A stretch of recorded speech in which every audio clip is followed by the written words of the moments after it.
बाबा साहब डॉक्टर भीमराव अम्बेडकर जी को नमन।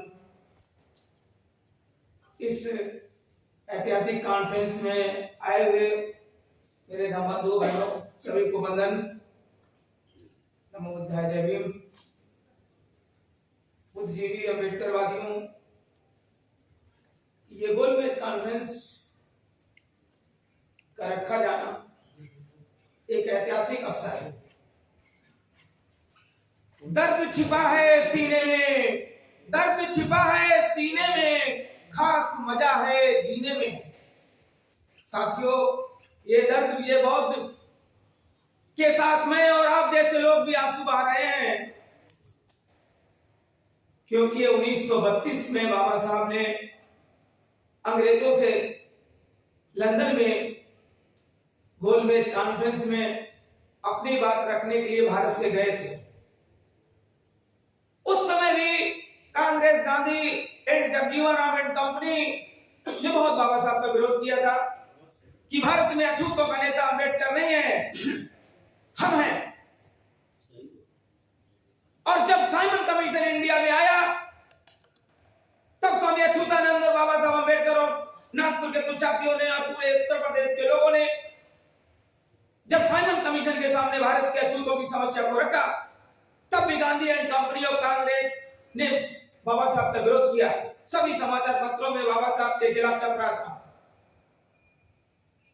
लेकिन साथियों, बाबा साहब अम्बेडकर ने आजादी मिली, अंग्रेजों के सामने जितनी बातें रखी, साइमन कमीशन आया, बहुत अधिकार मिले, उसके बाद संविधान के द्वारा बाबा साहब अधिकार दिए। लेकिन दुख इस बात का है कि आज के एक दिन बाद 18 मार्च 1956 को आगरा में बाबा साहब ने आंसू बहाकर रो पड़े थे। आज एक दिन पहले हम यहाँ पर आंसू बहाए। वो दिन जो बाबा साहब का था वही आज है।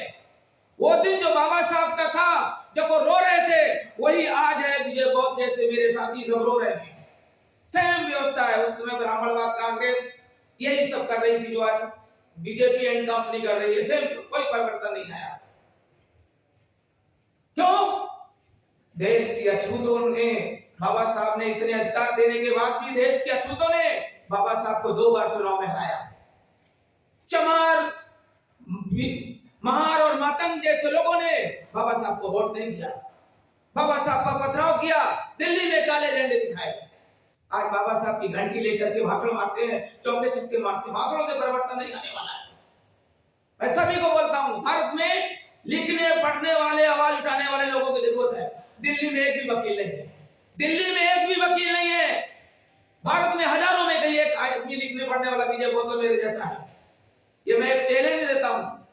भाषण देने वाले माइक पर घंटों बोलते हैं, लेकिन लिखने पढ़ने वाला, पैसा खर्च करने वाले आपकी नहीं है।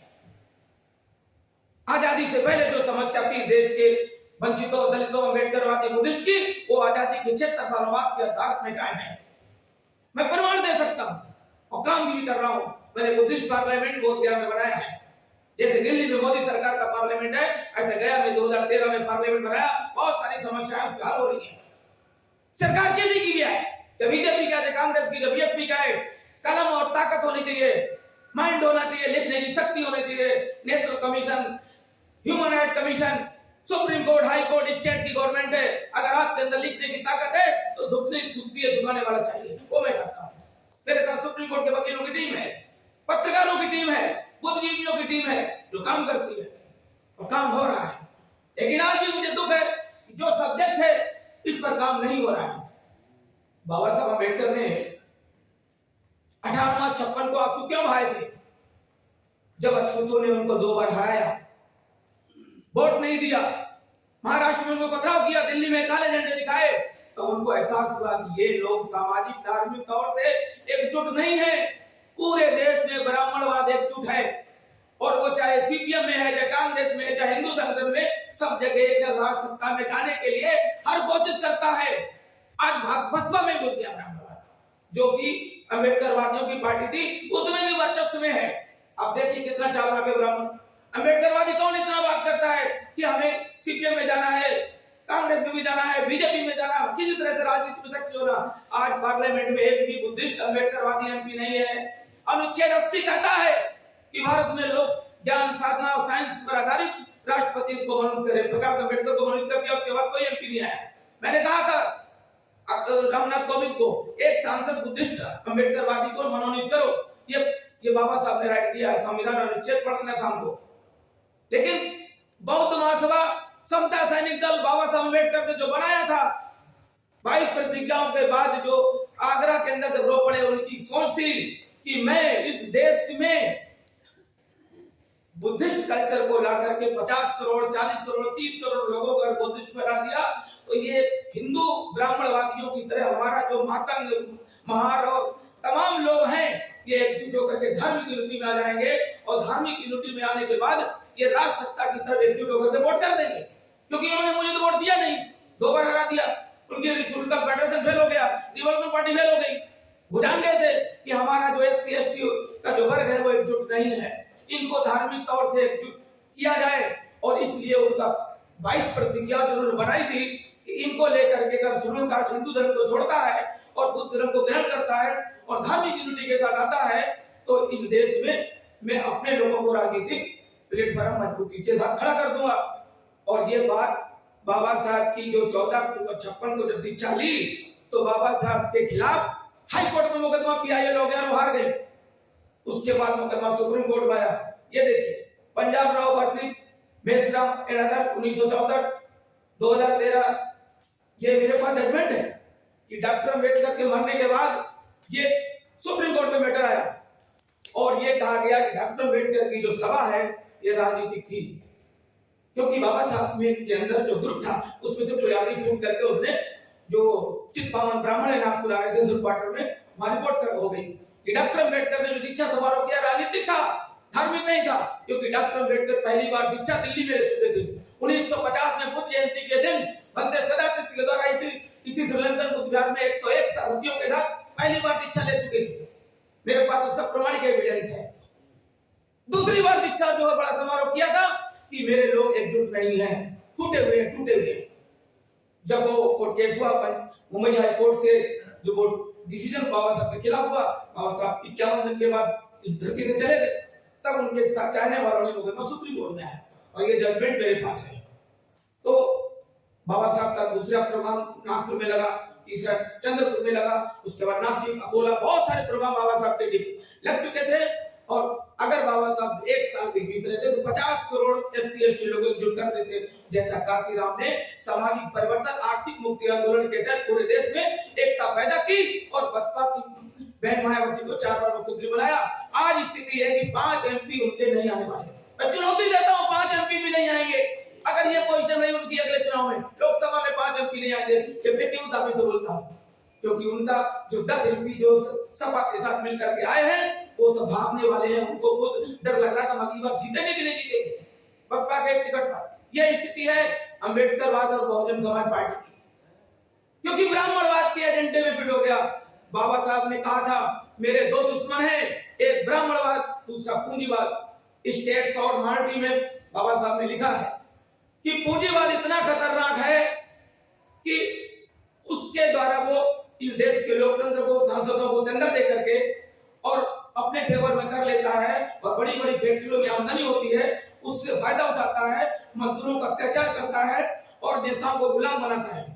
लेकिन राष्ट्रीयकरण जो है उससे जो प्रॉफिट होता है वो देश की लोक कल्याण, अस्पताल और स्कूल दूसरे कामों में लगता है। लेकिन उन्होंने उसी किताब में लिखा निजीकरण देशद्रोह के समान है। राष्ट्रवाद इंग्लिश में बोलते हैं स्टेट फॉर माइनॉरिटी, ये पुस्तक आप पढ़िए, इसमें स्पष्ट लिखा है। लेकिन निजीकरण का किसी भी अम्बेडकरवादी संस्था ने, बौद्ध महासभा, समता दल और दूसरे संगठनों ने विरोध नहीं किया। आज मायावती ने निजीकरण कर दिया, केजरीवाल भी कर दिया, बीजेपी ने भी किया, कांग्रेस ने भी किया और पूरे देश में ब्राह्मणवाद हावी है, पूंजीवाद हावी है। और इसी का कारण है कि 2005 और 6 में आर्थिक आजादी अभियान के तहत एक पिटीशन मैंने सुप्रीम कोर्ट पार्लियामेंट में लगाई थी। आर्थिक आजादी अभियान के तहत हमने कहा था सांसदों और विधायकों की तरह देश के नागरिकों को वोटर पेंशन दो। आप उसकी सकल घरेलू उत्पाद विजय बहुत के अगर हिस्से में हर महीने 10,000 रुपया पड़ता है GDP का, इनकम आप ग्रोथ GDP का, तो बिना मेहनत के 5,000 रुपया इनके ATM खाते में जाना चाहिए। 137 MP मेरे साथ थे, राज्यसभा लोकसभा के 131 एमपी थे नागालैंड से लेकर ये पार्लियामेंट्री लिस्ट है। मैं पार्लियामेंट्री सेक्रेटरी था। भरत गांधी जो विश्व आत्मा जो आजकल आसाम में काम कर रहे हैं, 137 एमपीओ का हमने समर्थन में पार्लियामेंट्री सेक्रेटरी था। और ये सभी पार्टियों के 2005 और 6 में उनके दस्तखत भी मेरे पास। नियम 168 के तहत हमने लोकसभा राज्यसभा में पिटीशन लगाई। नियम 93 के तहत अगले दिन कानून बनने वाला था, लेकिन पूंजीवादी नेताओं ने मनमोहन सिंह को ऐसा समझाया कि अगले दिन पार्टी में पार्लियामेंट में होगी। नहीं तो इस देश के नागरिकों को, चाहे वो बुद्ध भिक्षु हो, चाहे भिखारी हो, चाहे पत्रकार हो, चाहे गरीब हो, सबको उसकी इनकम का आधा हिस्सा मिलता और महंगाई भत्ता के साथ। आज 67 करोड़ लोग कोरोना महामारी के बाद निजीकरण और विदेशीकरण, मशीनीकरण की वजह से भूख से मर रहे हैं, आत्महत्या कर रहे हैं। पिछली बार आईएएस पीसीएस की तैयारी करने वाले राजकोट में 250 बच्चे आत्महत्या कर चुके, क्योंकि वो पीसीएस नहीं बन पाए, टेंशन में मर गए। ये स्थिति देश के अंदर पैदा हो गई है कि जो जूता इंसान बनाता था आगरे के अंदर, वो 1-2 आदमी खड़े होकर मशीन चिपका रही है। जो हाईवे सड़क 100 लोग बनाते थे, वो 5 आदमी मशीन के द्वारा सड़क बना रहे हैं। 95 आदमी के हाथ बेकार हो गए, रोजगार नहीं है। अब रोजगार नहीं है तो भूख से मरते हैं, आत्महत्या करते हैं, रेलगाड़ी से कटते हैं। इसमें आजादी से 76 सालों के बाद अभी तक आर्थिक आजादी के लिए किसी संगठन ने काम नहीं किया, किसी भी पार्टी ने नहीं किया। इसलिए देश में सबसे खतरनाक जो है भूख और रोटी की समस्या है। हमें आने वाले समय में अपने आर्थिक हिस्सेदारी की मांग खड़ी करनी चाहिए। ये बाबा साहब का एजेंडा था। बाबा साहब ने कहा था मेरे 2 दुश्मन है, ब्राह्मणवाद, दूसरा पूंजीवाद। तो ब्राह्मणवाद के खिलाफ बाबा साहब ने एक पेटेंट मेडिसिन बनाई थी, वो सब लोग जानते हैं। वो पेटेंट मेडिसिन बुद्धिज्म। बिना बुद्धिज्म को खड़ा किया आप हिंदुत्ववाद का मुकाबला नहीं कर सकते, ना केंद्र में सरकार बना सकते हो। ये बाबा साहब जान गए थे 18 मार्च 56 को, कल के दिन जब वो रो पड़े थे कि अगर मैंने SC ST OBC को 22 प्रतिशत के अंतर्गत इस देश में बुद्धिज्म की तरफ ले गया, तो ये करुणा, मैत्री, मुदिता और भाईचारा के माध्यम से ये जो है एकजुट हो जाएंगे और राज सत्ता में कब्जा करेंगे, जैसा मनोहर कांशीराम ने आर्थिक आजादी आंदोलन खड़ा करके किया। तो आज खत्म है बीएसपी के अंदर और बसपा भी खत्म है। आर्थिक आजादी आंदोलन बसपा में नहीं है और बसपा खत्म है, एजेंडे में नहीं है, बिना एजेंडे की पार्टी है। समझ रहे हैं आप? बिना एजेंडे के आप भी कुछ कर सकते हैं, कुछ नहीं कर सकता। आपको एजेंडा सेट करना पड़ेगा। बाबा साहब ने सब कुछ दिया, लोग पढ़ते नहीं है, बुक नहीं पढ़ते, केवल भाषण माइक पर आ जाएंगे तो 1 घंटे बोलेंगे, बेमतलब बोलते रहेंगे। बेमतलब बोलने का मतलब यही कोई काम नहीं हो रहा है। अगर आप समझेंगे कि डॉक्टर अम्बेडकर ने 22 प्रतिज्ञा के साथ 14 अक्टूबर 56 को जो है म्यांमार के बनते जो है चंद्रमणि जी से जो दीक्षा समारोह किया, उसका मतलब क्या था? उसका यही मतलब था देश में यूनिटी लाना, सामाजिक धार्मिक एकता पैदा करना। और वो एकता जाकर के देश के चित्पावन ब्राह्मण जो आरएसएस हेडक्वार्टर में बैठकर पूरे देश में हिंदुत्ववादी ताकत को खड़ा कर रहा है। और आप 2 से 88 से फुल पावर में मेजोरिटी में प्रधानमंत्री बना हुआ है, और आप लोग उसी की उसमें टेंशन में यहाँ पर आंसू बहा रहे हैं। ये आंसू बहाने से नहीं होगा। आपको योजना और प्लान आज डिसाइड करना होगा कि हमें आने वाले समय में यूनिटी कैसे खड़ी करें, और आने वाले समय में इस देश में जो है अशोक का राष्ट्र कैसे स्थापित हो। वो हिंदू राष्ट्र की बात करते हैं। आपको पता है मनुस्मृति पढ़ाने का टेंडर घोषित हो गया। ये टेंडर जो है मेरे पास उसकी डेट है, ये 31 मार्च उसकी लास्ट डेट है, और 27 फरवरी को काशी हिंदू विश्वविद्यालय ने प्रोफेसर पढ़ाने के लिए विज्ञापन जारी कर दिया, मनुस्मृति पढ़ाई जाएगी। मेरे पास उसकी कॉपी है। अब आप तो एक बार मनुस्मृति बाबा साहब ने जला दी, एक समय था अंग्रेजी हुकूमत थी, लेकिन आज वो मनुस्मृति पढ़ाने के लिए शुरुआत कर दी।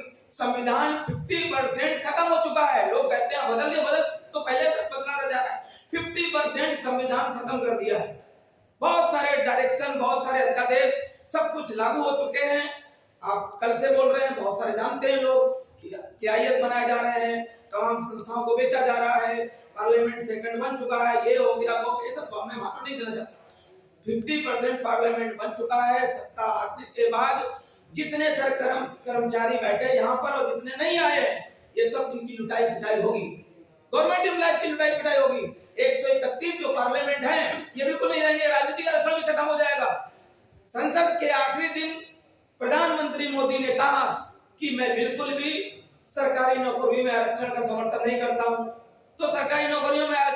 बीजेपी बैक कर गई तो सरकारी नौकरियां भी खत्म हो गई, वो 131 एमपी भी नहीं आएंगे, वो भी खत्म करेंगे। वो नहीं चाहते संसद में शुरुआत के लोग राजनीति करें और हमसे बहस करें, उनकी प्लानिंग है। कॉन्स्टिट्यूशन तैयार है, मनुस्मृति बनाने के लिए काशी विश्वविद्यालय में नोटिफिकेशन हो चुका है। आप लोग सोते रहिए, गाना गाते रहिए, चलता रहेगा, भाषणबाजी चलती रहेगी, ठीक है ना। तो ये जो मैंने कुछ तथ्य रखे हैं, ये सारी बातें हैं, लेकिन ये 1000 में एक आदमी एक्टिविस्ट है या सामाजिक कार्यकर्ता है, 1000 में एक बोल रहा हूं मैं, इसलिए दिल्ली में मैं क्यों अपना चैलेंज देता हूं, एक भी वकील लिखने पढ़ने वाला नहीं है, एक भी वकील नहीं है। जय भगवान जाटव ने जाटव सम्मेलन किया था, उसमें अंबेडकर स्टेडियम में एक लड़की 376 बलात्कार के केस में मामला था, वहां पर मैं भी उस प्रोग्राम में था। आज मैं बता रहा हूं इस धारा दिल्ली का। अब जो है उसके केस को लड़ने के लिए तो कोई नहीं है। अगले कृषि विठल विपिन मौर्य के कमरे में मीटिंग थी, मैं भी आया था, ठीक है। तो उस केस में एक भी वकील ने नहीं कहा कि इसको रहने खाने की व्यवस्था दिल्ली में की जाए, इसके भाइयों को केस को फाइट करेंगे। जाटव सम्मेलन बहुत दिल्ली में ऐतिहासिक था, रामधर बाबू ने इस्तीफा दिया था ऑल इंडिया कांग्रेस कमेटी से, बाबू रामधन जी ने। तो मैंने यही पे कहा कि यार इतनी बड़ी दिल्ली है कि वकील इसको फ्री में वकालत करने के लिए आगे आओ, इनको रहने खाने की व्यवस्था करो, कि राजनीति चमकाने के लिए जब भाषणबाजी हो रही है। उसके बाद दिल्ली में उसका दोमेल कांड हुआ, एडवोकेट पीएल निमरोड, प्रभाती लाल एडवोकेट का नाम सुना होगा, जयपुर में दलित अधिकार के खिलाफ, उनके साथ में सेक्रेटरी रहा हूं। तो वो जो है, और उसी संगठन ने एनसीडीएचआर दलित राष्ट्रीय दलित मानवाधिकार अभियान जो डरबन में जाके, उसमें भी पार्लियामेंट्री हिंदी मीडिया देख रहा था मैं, भारत में पहली बार रेस के साथ कास्ट वर्ल्ड सोशल फोरम में एडमिट हुआ। दुनिया में, इंडिया में कहते हैं छुआछूत नहीं है, यहाँ पर दिल्ली पुलिस कमिश्नर चमार नहीं बन सकता, प्रधानमंत्री जगदीप को नहीं बनने दिया। हमने इतनी वीडियो दिखाई वहां पर, वर्ल्ड सोशल फोरम के माध्यम से डरबन में यूनाइटेड नेशन की मीटिंग थी, हर साल 10 साल बाद होती है। उसमें यह साबित कर दिया कि भारत में कास्टिज्म है, पीसीआर एक्ट कुछ भी नहीं, राष्ट्रीय अनुसूचित जाति आयोग कुछ भी नहीं, अनुसूचित जाति अधिनियम कुछ भी नहीं, कोई नहीं, में सब उल्टा पुल्टा चलता है। पुलिस थानों में लड़कियों को बंद करके नंगा करके मारा जाता है, वो हमने वीडियो दिखाया। यहाँ पर बहुत सारे क्राइम होते हैं। तो यहाँ के जो मीरा कुमार एंड कंपनी और दूसरे कांग्रेस अब्दुल्ला विदेश मंत्री था, उसमें कश्मीर वाला, ये सब कह रहे थे भारत में बहुत सारे कानून में कोई अत्याचार भेदभाव नहीं होता। हमने कहा 100% होता है इंडिया में अत्याचार, जातिगत भेदभाव, और इसलिए वहां पर यूनाइटेड नेशन की मीटिंग में रेस के साथ कास्ट एडमिट हुआ। ये मैं आपको जानकारी दे रहा हूँ, ये पहली दूसरी चीज थी बाबा साहब के बाद, क्योंकि वहां पर गोरे और काले का भेद समझते हैं, समझ रहे हो, लेकिन छूने से भी कोई अछूत हो जाता है, ऐसा वो दुनिया के नीदरलैंड, ब्राजील और स्विट्जरलैंड और जापान छुआछूत को नहीं समझते। लेकिन हमने एविडेंस के साथ, वीडियो के साथ जब समझाया दुनिया के देशों को कि भारत में कास्टिज्म में अत्याचार होता है, तब जाकर के उस पर हुआ। उसके बाद SC/ST एक्ट पर और सख्ती से कानून, पीएल पूनिया जी तब नेशनल मार्ट उसमें आई, उसमें जो उसमें संशोधन हुआ, कुछ एक्ट में बदलाव हुआ और वो दोबारा हुआ। लेकिन अभी मेरे देश में high school, inter, MA, BA वालों को यही नहीं पता SC/ST एक्ट 1989 रूल 1991 क्या है, इसमें कितनी सजा है, टांग तोड़ दी तो कितनी सजा है, थप्पड़ मार दिया तो क्या है, कुएं में अगर लेट्रिन डाल दी तो क्या है, कुछ ही बच्चों को, क्योंकि हमारे कितने संगठन दिल्ली में है, वो कोई बुकलेट छपा करके अलीगढ़, कानपुर, इटावा, ग्वालियर कोई बांटता नहीं है। हमारे नौजवान बच्चों को कोई जानकारी नहीं है। SC/ST अधिनियम 1989, रूल 1995, राष्ट्रीय जो अनुसूचित जाति आयोग है वो 1500 बुकलेट छपा देता है, वो भी लोग पढ़ते नहीं है ढंग से। असली ट्रेनिंग तो नहीं पहुंच। पीएल निमरोड जैसे एडवोकेट, मार्टिन मकवान जैसे जो गुजरात में नौसर्जन चलाते हैं, ऐसे संगठन भारत में नहीं है। वो रात को पढ़ाई करते हैं, अत्याचारों पे काम करते हैं, ठीक है। उनके साथ मैंने काम किया है, हेनरी त्यागराज चेन्नई, तो काम करने से होता है। दिल्ली में भी हजारों संगठन है, लेकिन अगर कल रात को क्राइम हो जाए और पेपर में आ जाए तो कोई वकील नहीं आता, मैं फ्री में हाई कोर्ट में क्लियर करूंगा, सुप्रीम कोर्ट में करूंगा, ऐसा कोई नहीं है। मेरा बेटा भी सुप्रीम कोर्ट हाई कोर्ट में वकील है, बहुत सारे मुकदमे फ्री लड़ता हूं। नेशनल मार्टी कमीशन में 6 महीने इसी मोदी सरकार ने चेयरमैन और मेंबर की पोस्ट खाली रखी। मैंने प्रधानमंत्री कार्यालय को पार्टी बनाया और मुख्तार अब्बास नकवी को, लड़का चौधरी को जो सेक्रेटरी, उसको पार्टी बनाया। हाई कोर्ट में पुटअप कर दिया, लड़का चौधरी को खड़ा कर दिया। जज ने मालूम क्या बोला, तुझे मैं अंदर कर दूंगी अगर तूने 1 महीने के अंदर नेशनल मार्टी कमीशन की पोस्ट है नहीं भरी सारी चेयरमैन मेंबर्स की, क्योंकि नेशनल मार्केट कमीशन में एफिलिएट हूं। जितने केस इंडिया में होते हैं बुद्धिस्ट के ऊपर वो मैं सारे नेशनल मार्केट कमीशन को लगाता हूं, उसके बाद मैं दूसरे स्टेटों को लगाता हूं और काम होते हैं। क्योंकि लिखने पढ़ने से साथियों काम होते हैं, आवाज उठाने से काम होते हैं। अगर आप लिखोगे नहीं, चाहे वो एससी का मामला हो, चाहे बुद्धिस्ट का मामला हो, चाहे ओबीसी का मामला हो, बिना लिखने पढ़ने से आवाज नहीं हो सकती। और आप सोच रहे हो कि मोदी आपको न्याय देने वाला, तो न्याय देने वाला नहीं है, वो आपको लिखना पढ़ना पड़ेगा, 1000-2000 रुपए टाइप में खर्च करने पड़ेंगे। और आज दिल्ली जैसे देश में जो राजधानी कैपिटल पूरे इंडिया के लोगों की नजर इधर है कि दिल्ली में पढ़े लिखे लोग हैं, हमारी बात को पहुंचाएं, लेकिन भाषण देते हैं, आप लिखते पढ़ते नहीं है, खर्चा भी नहीं करते, वैसे फालतू फंड में पैसा लगा देंगे, दूसरे कामों में 1-1 लाख रुपए दान कर देंगे, 50,000 भी दान कर देंगे, लेकिन सही जगह पे दान नहीं करते, ना लिखने पढ़ने में खर्च करते। दिल्ली में एक भी ऑफिस नहीं है इस तरह का काम करने वाला। मैंने जब पीएल मेमरोड की कुमेर कांड में जब मैं इंक्वायरी पे गया था, 40 एमपी गए थे, मेरे मैं भी साथ में था, कुंवर सेन बहुत थे दिल्ली से, मैंने खुद देखा कि लड़कियों की बलात्कार की डबल मेडिकल फाइल थी, रेप केसों की डबल मेडिकल फाइल थी, और बहुत मारा गया था, और कंडों के ढेर में बच्चों को जला दिया गया था।